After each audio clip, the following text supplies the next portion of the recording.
Welcome back to Poland Daily History. In the studio, I'm with Anglo-Polish filmmaker Stefan Tompson. Stefan, welcome back.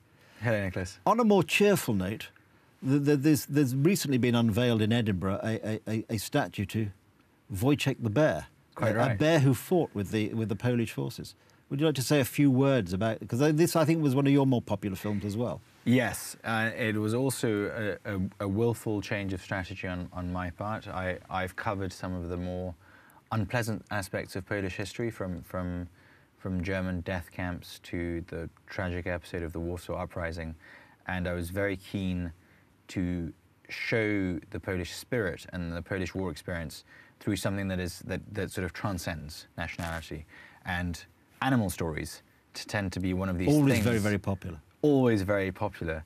In a sense, animals have this ability to inspire human beings and to evoke very strong emotions that tragically, surprisingly, and sadly, aren't always inspired by human tragedy. I think as human beings, very often we can be more impervious to human tragedy and to human suffering than we are to the suffering of an animal.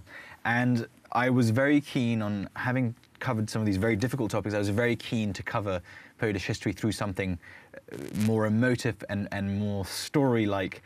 And Wojciech the bear is actually a story that I grew up with in the UK. And interestingly, it's one of those stories that is actually much better known to Poles in the UK than it is to Poles in Poland. And one of the reasons was this story was in many ways censored in Poland because of the links of the bear to anti-communist elements of the political emigration and of the Polish army that effectively defected to the United Kingdom. And it's a story I don't know when the first time I heard it was. It's a story I feel that has always been with me, and it's one of these wonderful stories of, it's sort of, you don't really know if it's true or not, and it doesn't really, and obviously it is true, and that's one of the wonderful things about it. Of course, yes. But it has that element of legend and mythology and of growing up and seeing these storybooks with this bear carrying these artillery shells.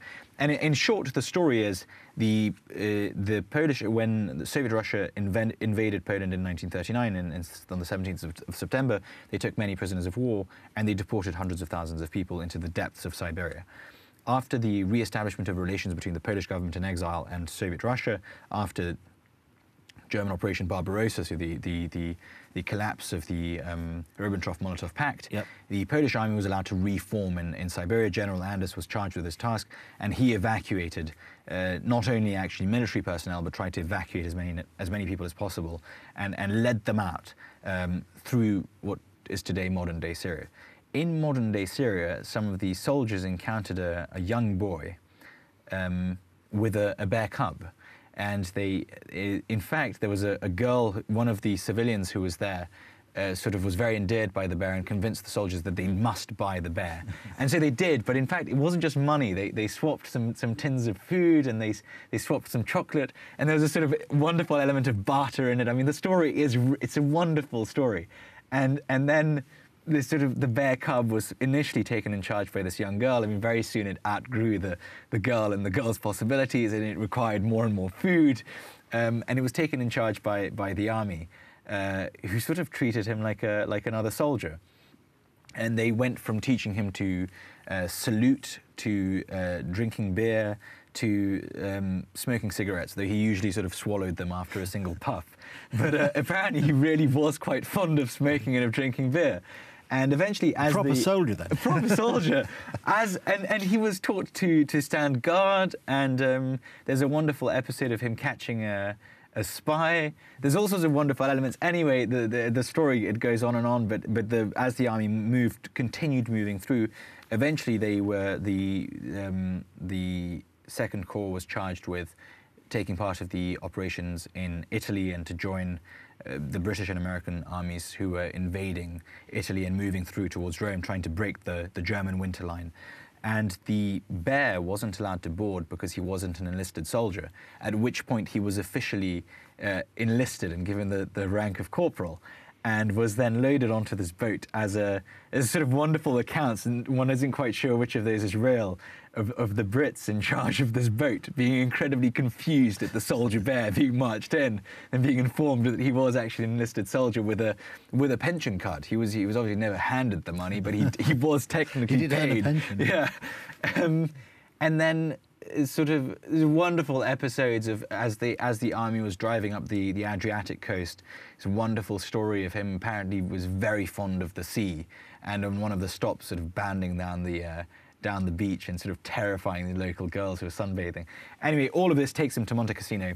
The Allies are trying to break the winter line, and one of the toughest campaigns of the war, Monte Cassino, this German bastion in this incredible Italian monastery, a beautiful place, and the Poles were charged with this task, and Wojtek the bear, initially absolutely terrified of the shelling and the sounds of war, and there's very actually human reaction in a sense of this, the terror, the shock, the noise, the blood, the agony, all of these sort of this cocktail of very raw emotions.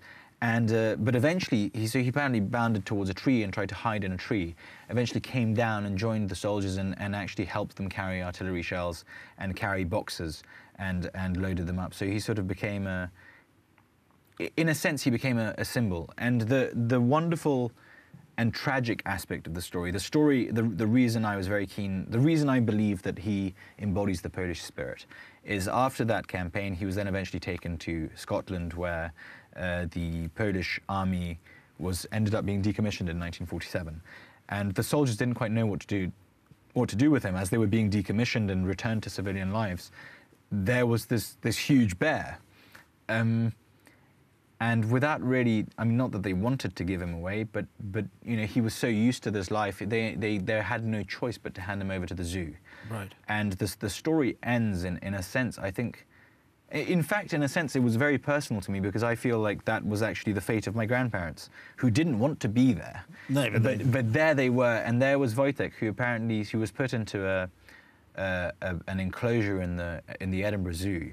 It wasn't ever mistreated or anything, but it wasn't the same as the wonderful sense of this, and I think that's very Polish. That sense of freedom and these open sort of spaces and battle and war and a journey and a sense of purpose and the sense of fighting for something. And I think all of that is embodied. Ending up in captivity in a funny sort of way. And in a sense, that's what my grandparents described the United. And I'm not sort of trying to denigrate, of course not, but I mean, that's denigrate the role of the United Kingdom, but that's what they felt. It's almost a metaphor of what happened to Poland. All this fighting, fighting for freedom, and at the end of it all. Exactly. For a variety of reasons, nation finding itself or individuals finding themselves in what for them was essentially some form of captivity. But that's actually quite a great story. So thank you for sharing it with us. Thank you very much, Stefan. Nicholas. Thank you.